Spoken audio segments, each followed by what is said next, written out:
soon after they occur.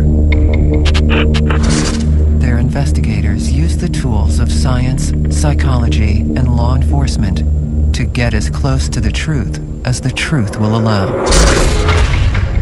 Unidentified flying objects definitely exist. Only their identity remains a mystery. The mystery of UFOs over Earth.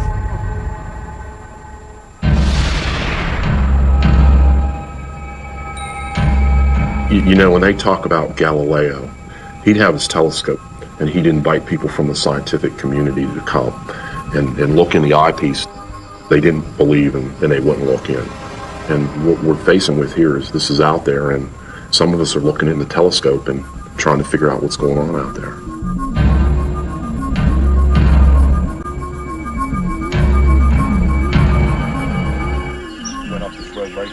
I'm MUFON's chief investigator for the states of North Carolina and Virginia.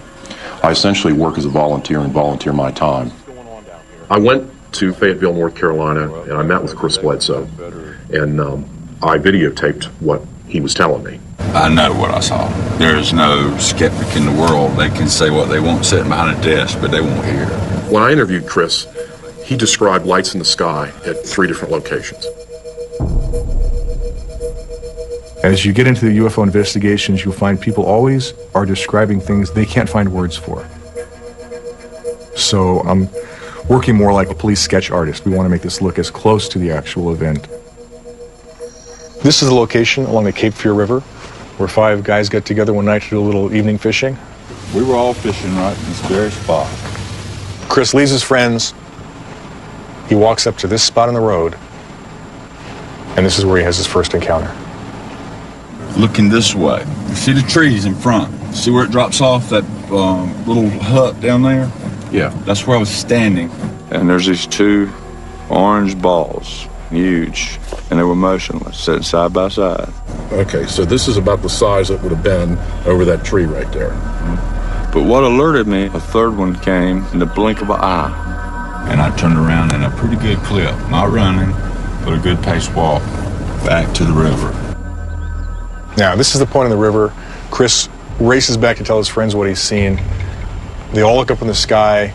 Everybody sees these 3 lights descending rapidly. We're all looking at the sky when these 3 big white balls that looked like stars converged and landed on the other side of the river. And they were really close. They weren't but 100 yards, maybe 150 yards on the other side of the river. The guys drop their fishing poles right where they're standing, and they head for the truck. So the guys are in the truck, they're racing out of there, they get to the end of the road, they stop the truck, they look up, and everybody sees something strange floating in the sky.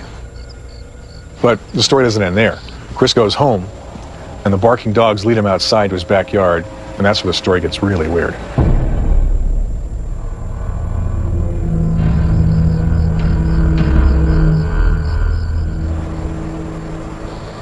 MUFON's a nonprofit scientific research organization. We have about 800 field investigators, and we get a lot of cases that come our way that we assign to local investigators, but when a real good case like this one comes along, I like to go on it personally.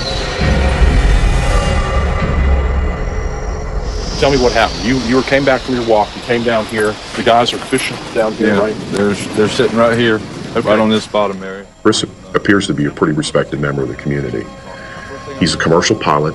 He was a very successful builder, had a good business. He's got a great family, raised 4 children, and for all intents and purposes seems to be a pretty stand-up guy. What do you think the altitude was when they came down? You said when they came down and then slowed down, like? I'd say 500-600 feet when they slowed down, but they were coming down at a speed unbelievable. It looked like a star from a million miles away, and then it just, boom, didn't stop, but it looked like a cushion of something caught it. And then they come down about this speed, just gently. I have to say that Chris Sr. just came across so well. And his demeanor and his body language and just his very simple talk. And he was obviously a very intelligent man, but at the same time a very simple man. And I just got the sense that there was an element of truth here. And was that the end of it? It was the end until I got home. And then it started again at the house.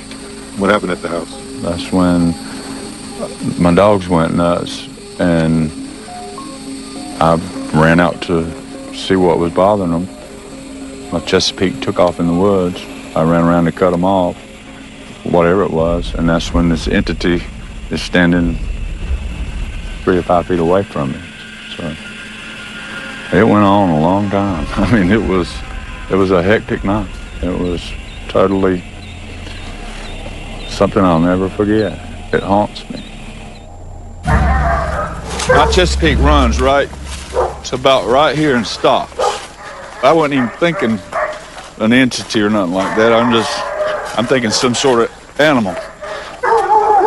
All these dogs are facing this way. The Chesapeake's facing this way, and her hair is standing up from the back of her head to her rear end. I look back this way, and right there, it was just standing there. Right on that little rise, but if I reached my hand out and leaned over, I could touch it. And it would have been right about, here? Yes, sir, right there. No more than 3 or 4 feet away. That's the max. And he was no higher than, say, this high up on your arm. It didn't move. It didn't blink. It had red eyes, but it was glowing. I mean, look at the chill bumps. See that? You can't fake that, guys. As far as looking at it, it was just stoic. It was glowing, there. But there was no nose twitching, no muscle movement, just like a statue would be looking at. It looked like if you dipped a person in glass and it molded to their body, and you could see through the glass inside, that's what it looked like. And it looked proportionately like a child, a little person.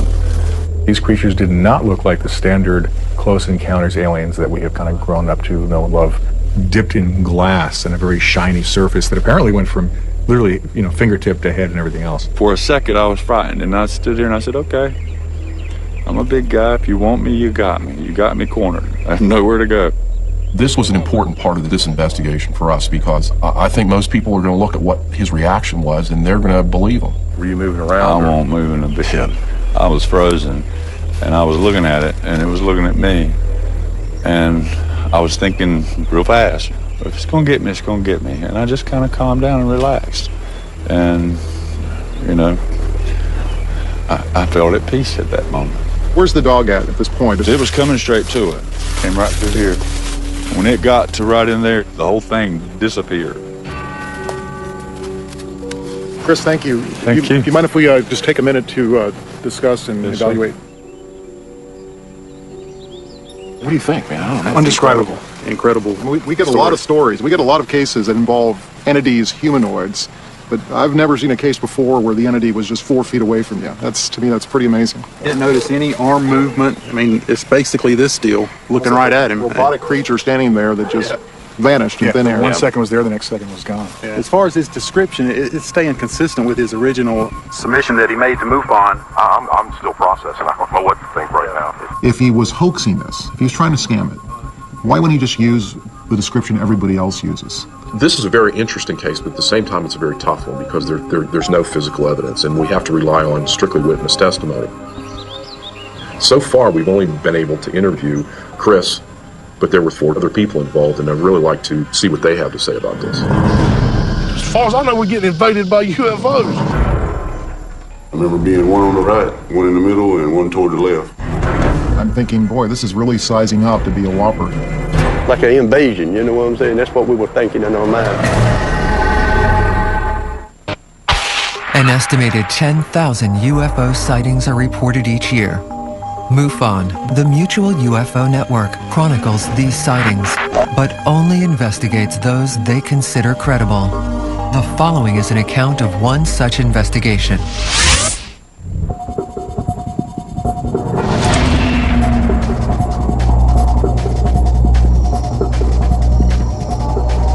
Chris Bledsoe alleged that he had 3 separate UFO sightings and also had an alien encounter, but he was not the only witness that night. Okay. Just try to remember back and tell me about what happened that night. It was really dark out, and I happened to be looking down that way, and I saw these 2 orbs, about this big, about waist high off the ground, just floating. So all I could see was these 2 bright red orbs side by side. Where were they when you first saw them? Down the path there, coming down the road. Okay. And so they're coming down that road and coming this way, or what? Yeah, really slowly. So you saw the orbs go into that area? Go into the woods on the left side in front of near the river. And then next thing you know, I didn't see any more orbs. I just saw these little creatures come walking out the woods. We interviewed Chris Jr. to see if he could corroborate any of his father's story. But it turns out he wasn't at the riverbank. He was actually up the riverbank having his own encounter. You don't have to go all the way in there, but just kind of indicate where you were. Back here. Try to describe them a little bit. And it was really dark. It just looked like little creatures, little skinny. And I could see their body, but not like what they were wearing. Junior was a little bit different. If there could be one word I could use to describe Chris Jr., that would be this overwhelming sense of angst. He seemed to be having some troubles, a lot of internal battles. Was the moon up? Was there? Yeah, there was a moon, plenty of stars. We weren't sure whether this really happened to him or he was making some of this up to try to corroborate his dad's story. So we think it's really important for us to bring in these other three witnesses who were there and find out what they saw. Well, then Chris comes up. It was a bit of a challenge, but we were able to track down the other three men and videotape what they had to say about the event. You could see what looked like bright stars. They were scattered across the tree line. And you could just see them descending slowly. And it just like dropping, like I said, it looked like a piece of hot steel or something, They were orangish, and then you could see separate other colors. It was orange and maybe yellow.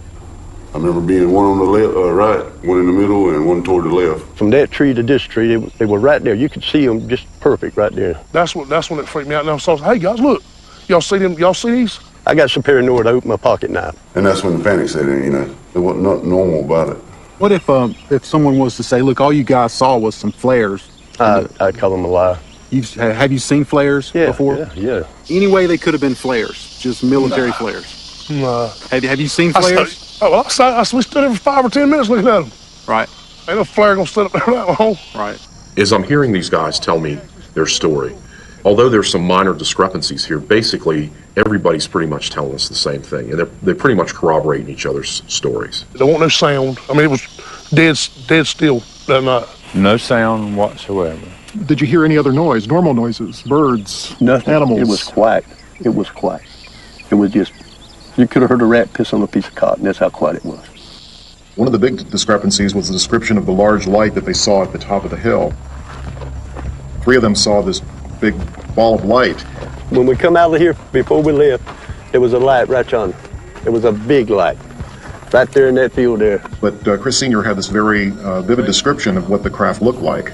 So we're not sure what to make of that. Somewhere between there and the highway was the spiked object that I described. It was just another big glowing light. It was like a... But then, like I said, it just kind of just... Hold your hand up like that, kind of try to remember it. Well, from a distance, I could put my hand around it like that, maybe. If you looked at the tree and the pole, it would have been, the nose of it would have been at the pole, and the rear end of it would have been past the tree. See the horse standing there? Right. That would have been about the back of it, or a little further behind him, and the front of it would have been along this pole over here. It was a good 40 feet. The other major discrepancy we saw in the stories was this whole issue of missing time, where Chris Sr. thought he was gone for a maximum 20-30 minutes from the riverbank, but his companion said he had been gone for hours, and in fact they went to go look for him. Okay, Chris, now, you said it took you 20 minutes to get up here and back down again. And yes, sir. Okay, now, why did the other guys think it took longer than that? I had been gone a long time. I remember that night that somebody had went looking for him in the truck. The truck was parked right there. When it got dark, we kind of started wondering where Chris had got to. It was just me and Gene down there. Donnie went up the hill to get Chris so he didn't have to walk back or whatever. Went around there, hey, where you at? All of them said they drove up to the road at the end and drove back. And I know they left because they said they did, and the truck was moved. At some point, those guys said that they came up the road and went up there, turned around, and went back. You're standing here the whole time. Yes, sir. How could they get past you without you seeing them and them not seeing you? There's no way. Did anybody tell you how much time had passed? 3 or 4 hours. They thought you were gone for 3 or 4 hours. Yes, sir. In a case like this where there's time missing, he tells me he can't remember. He tries to remember, he thinks about it, he gets these severe smashing headaches, and he can't remember what happened up there. So at the time, you didn't think it was strange that when you got here, it was just getting dark, and when you got back, it was very dark. That didn't strike you as strange or odd? I have a missing spot in my brain, and I've told Richard this time and again. I have a wall. I want to know what happened there. I'm lost for time at that point. I feel for him. I feel sorry for him because I can see that he's really struggling with something. But I know that's something that we probably could explore with some psychological help. Now that we've finished interviewing the other witnesses, and we've pretty much gone as far as we can with them, we want to go back and focus on Chris Bledsoe because that's where we think we're going to find our answers.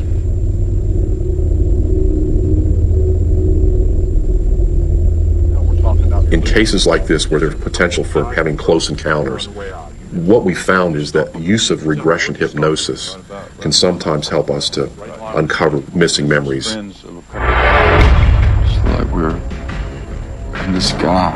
Oh, here we go. Scared. We've definitely gone through the looking glass today, guys.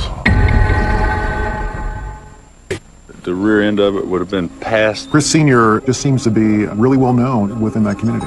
He's a prominent businessman, makes him a credible witness.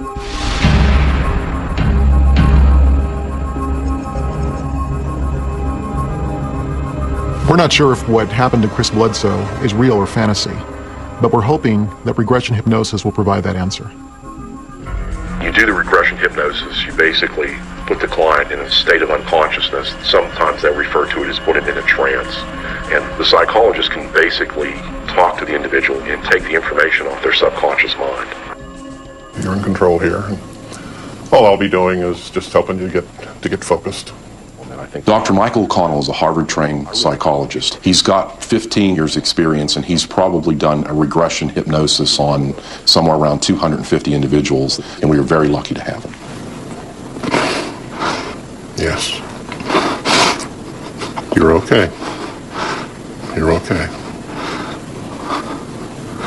The regression hypnosis took place on July 14th, 2008, and we videotaped it.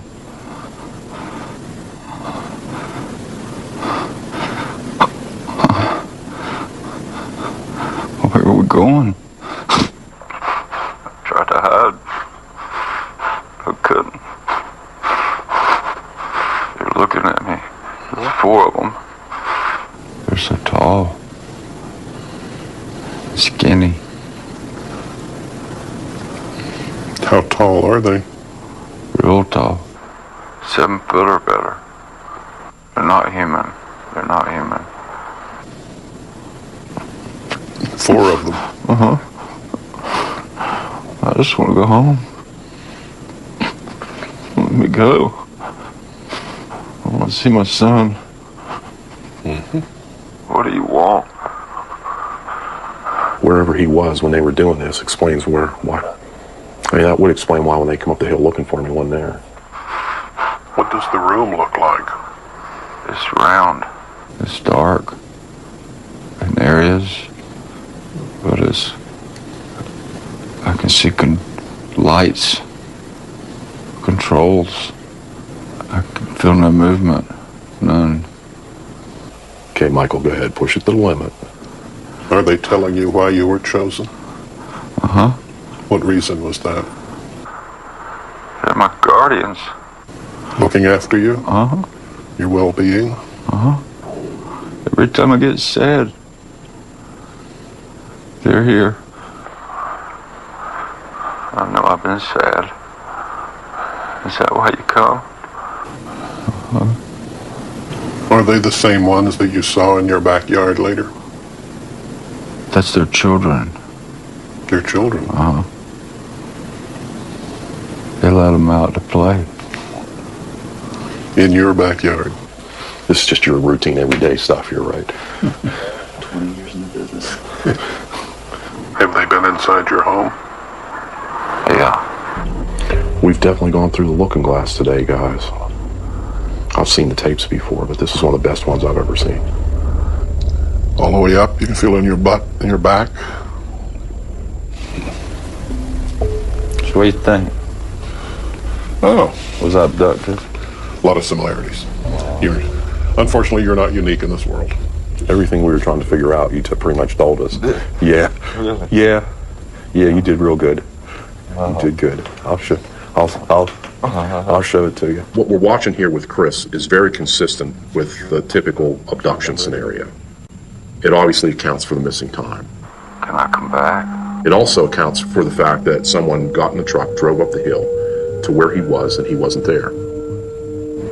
You said at one point, you said something about the little ones, and you said they put them out, let them out to play or something. Did they? Said, oh, they would just let them out to play. He said, in your backyard. Play in your backyard. This has been one hell of a week. It's been a roller coaster of emotions. So right now I think we're going to be mostly in analysis mode and trying to figure out where we're going to take the investigation next. And when I came home to tell everybody, I was rejected like I was completely nuts. If you'd come back and said this person's like totally psychotic, it would have made this real easy for us. All MUFON investigators are volunteers. Their full-time occupations range from police detectives to computer graphic designers to aeronautical engineers. They bring their skills to each investigation. Let me go. I want to see my son.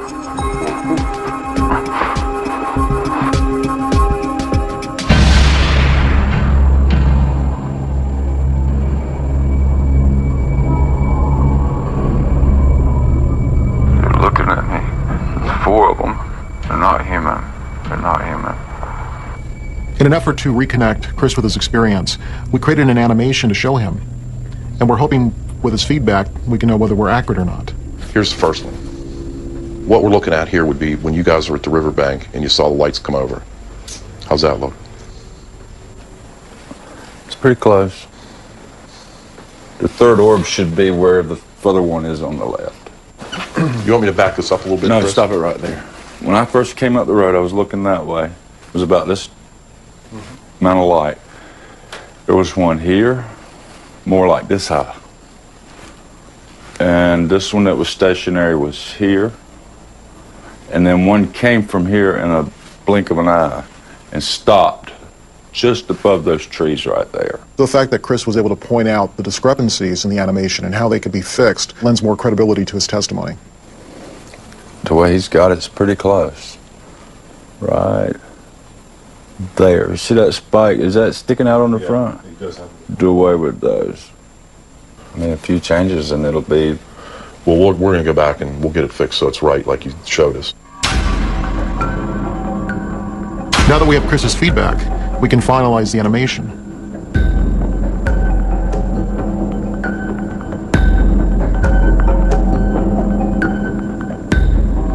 He has this very vivid image of what he saw, starting with him up at the top of the hill and seeing these orbs coming over the field, and then going back down to the riverbank and witnessing these lights coming over with the other folks there that were fishing with him.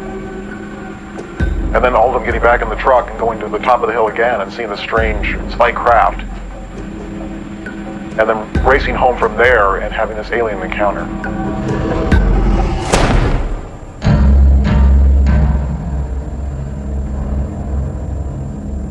It changed everybody in our house. For the first time in our life, we were not open. We avoided the dinner table together.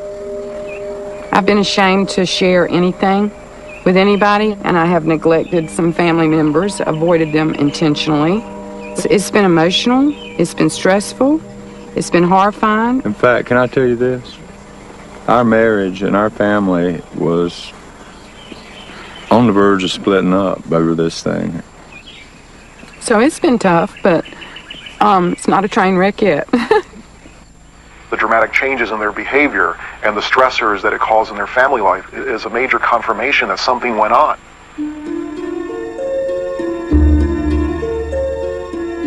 Chris had more to lose than to gain by making up the story. So the question is, did he really see UFOs and was he abducted, or is this all in his head? Debbie, James Carrion. Hi, James. It's a pleasure to meet you. You're actually going to be able to come up with a diagnosis, whether there's any elements of fantasy proness, Any red flags you're looking for in terms of could it be a hoax? I'm going to do an in-depth interview with him and try to get as much information as I can. Personality disorders I would be looking for in a case like this would be something like narcissistic personality disorder, or their proneness to fantasy, or if they have any sociopathic tendencies. Debbie, Richard. Hi. Debbie, Chris, Bledsoe. Nice to meet you. This is Chris's wife, How Vaughn. you doing? Hi, Vaughn. Nice to meet you. Nice to meet you. What I was really looking for was whether he showed any indications of these personality disorders that would really tell me that there's a hoax going on here. Debbie's a psychiatric social worker. She's a professor, a college professor in Maryland. Just tell her, just be open, tell her what you're thinking, and I think everything will be fine. Okay? Make yourself at home. Thanks. First test is a skid. You just do a general interview. Are people anxious? Are they depressed? From that very structured interview, you piece together a diagnosis. And the other test is the MMPI-2, and that is personality inventory. What are his general features, how he portrays himself in the world, how he reacts in different situations. So we thought those two would be the best tests to give. So has there ever been a period of time when you felt deeply depressed? 2001, during election times, I lost $2 million cash dollars because I had 27 houses that sat on the market a year and a half. It caused a lot of depression, but I never told my family the stress that I was under because I sheltered them. Well, it made my condition very rough. And you always have a sense of who you are? Yeah, okay. So you don't lose touch with that.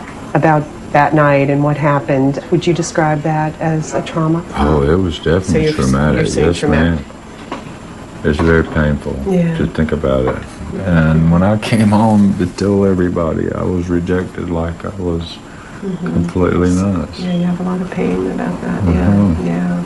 There's nothing to indicate that in my conversation today with Chris that he's experiencing any break with reality. And certainly was not indicated in the skid interview that Chris Sr. is psychotic. On the other hand, he sort of has a proneness to unusual ideas and beliefs, which probably made him more susceptible, but certainly did not create any kind of mental illness. Debbie administered a second test, the MMPI-2, the Minnesota Multiphasic Personality Inventory Test. And the test shows he's in his right mind.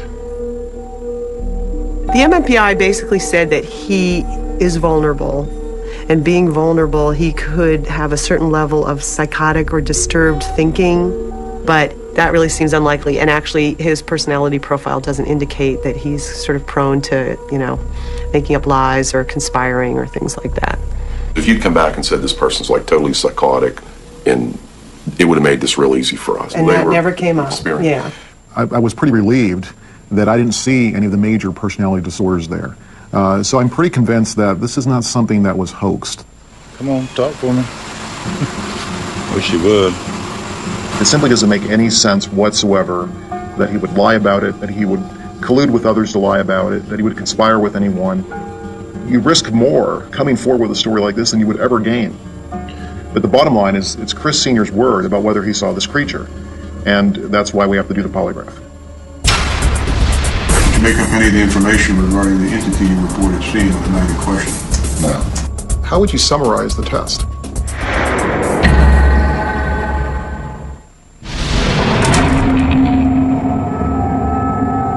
It looked like stars. I mean, stars in our eyes. Like an invasion, you know what I'm saying? That's what we were thinking in our mind. What does the room look like? Lights. Controls. Because this case is based on anecdotal testimony, we decided to use the polygraph to see if Chris is telling us the truth. Hey, Yvonne. Hey, Steve. Hey, Chris. Hey, Steve. How are you? Good to see you, my Good to friend. see you. Yes, sir. Good to see you. As far as polygraph is concerned, you're either telling the truth or you're not telling the truth. A lie is a lie is a lie, I suppose. That's it. Polygraph is really only as good as the operator's interpretation. We were lucky to get Bob Durdak. He's retired from the FBI. He was in charge of the North Carolina Bureau's polygraph unit, and he's very respected in his field. I tell them it's a pure of heart test. If you feel good in your heart, you're being honest, you're going to do fine. If you don't, your body shows it, and you don't do so good. It usually pretty much plays out that way. Hello there. Hello. Hello. Hey, how are you? Steve McGee, MUFON. Steve, Bob Durdak, how are you? Chris Bledsoe. Chris, nice to meet you. Good to meet you. All right. Steve, thanks very much. Yes, sir. Chris is having no qualms about doing a polygraph. In fact, in the original report, he said he would take one. So we're going into this polygraph exam feeling very confident that he's going to do well. The real lie detector in this whole equation is you, because you're the only one that knows the truth, and you're telling this instrument here what's going on inside your body, and that's what we're using to determine whether you're being truthful or not. If you will pull this around your lower stomach and just hold it right in the middle and kind of lean forward a little bit, I'm going to pull this around behind you. For months, I was scared to say anything for ridicule. I decided I had to get it off my chest or it's going to drive me insane. And the world needs to know it's real. It is real. I'm thinking, if he comes out and passes, this is going to make this real easy. And it's going to shorten our time here. That's separate anxiety anyhow, that's part of it. Just try to be as relaxed as you can. Okay, ready to go? Yes, sir. Test is now beginning. Is your first name Christopher? Yes. Is there anything in your background that would cast doubt on your honesty or integrity? No. Did you make up any of the information concerning what you saw in the sky on the night in question? No. Have you conspired with anyone to provide false information regarding what happened on the night in question? No. Did you make up any of the information regarding the entity you reported seeing on the night in question? No. How would you summarize the test? Well, I'd say he failed the test. I'm going to tell you that his deceptive responses were focused around things that he actually saw that night. He wasn't being truthful about the entity. I don't think so. What do you think he was being truthful about? I mean, it's hard to say. I mean, it's going to be a speculation no matter what I say. Is everything he said a lie?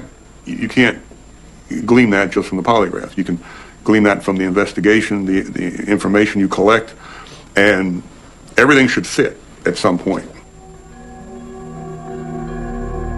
Did you make up any of the information concerning what you saw in the sky on the night in question? How did he score there? Well,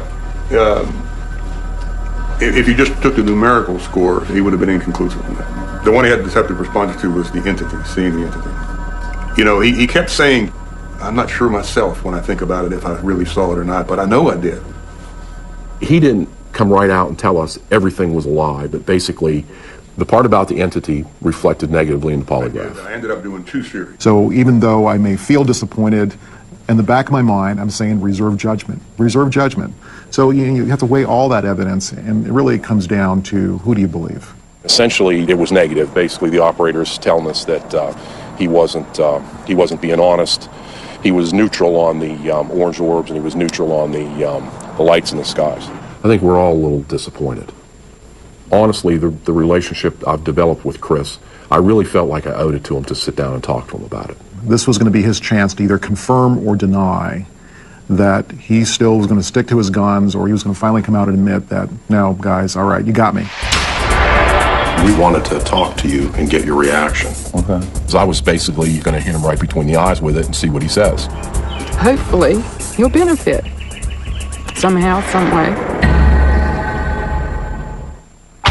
MUFON annually investigates an average of 5,000 reported UFO sightings. Approximately 85% are dismissed as either misidentification of natural phenomenon, man-made activity, or deliberate hoax. 15% remain unexplained.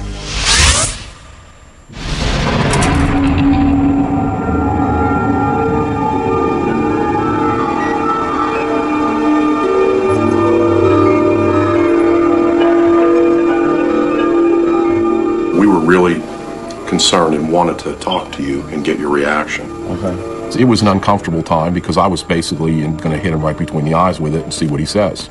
The question about the entity is where the concern came in. Okay. And basically the result on as far as the entity was concerned was negative. Okay. Now I'm trying to help you figure this all out. It was tense. It was uncomfortable for us because we knew it would make him uncomfortable. We really needed to know what he was going to say. I know my mind, remember me telling you there's like 2 parts of me? There's an inner part that says this was there, and there's an outer part that says, maybe, maybe not, but I know what I saw. And I have nightmares with it. It never leaves my mind, and it was there. I'd stake my life on it. It was tough. It was tough not to believe him. He was so sincere and so strong about what he was saying. Well, I know what I saw. There is no doubt in my mind what I saw. Whatever this machine says, I don't know, and don't care. But I know what I saw. And I go over and over in my mind because it's hard to believe yourself. He stuck to his guns. He was very sincere. So in my mind, the story still goes. I mean, the story still seems credible.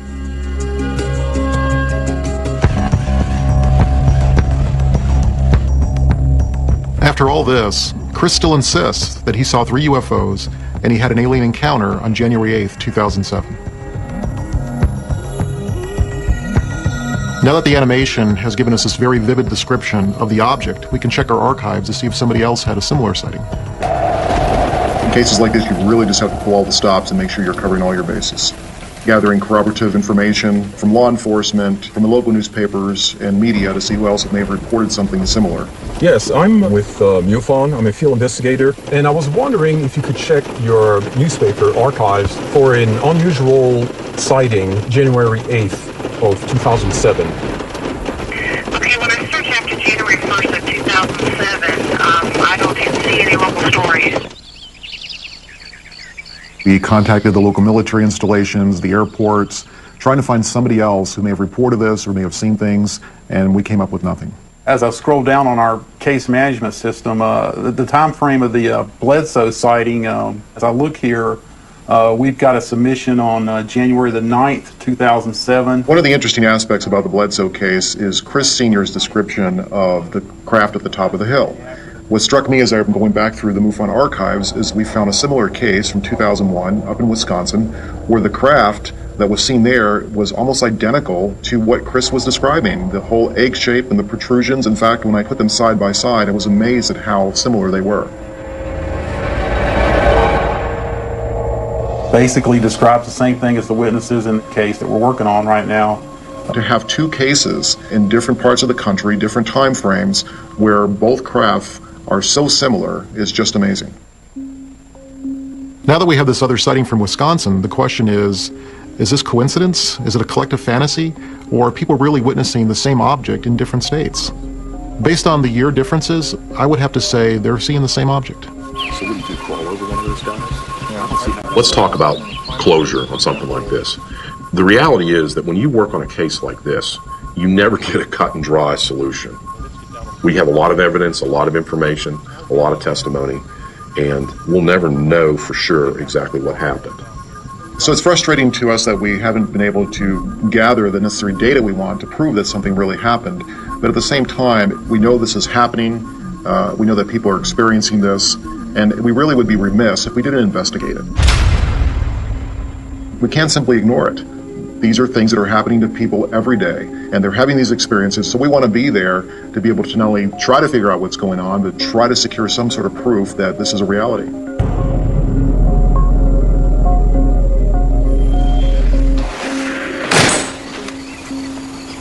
It's all right.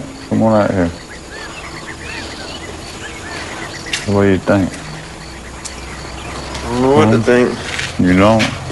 Chris Jr. and Chris Sr. had a very reality-altering event. I think this case shows that we're dealing with a real phenomena here. And it's important for folks to know this is not science fiction. This is science fact. Thank you so much. You're welcome. It's been tough, but it all come out good. All right, bud. I'll see you later. Thank you, Richard. See you later, man. Later, buddy. Thank you. It's worse if you're quiet about it.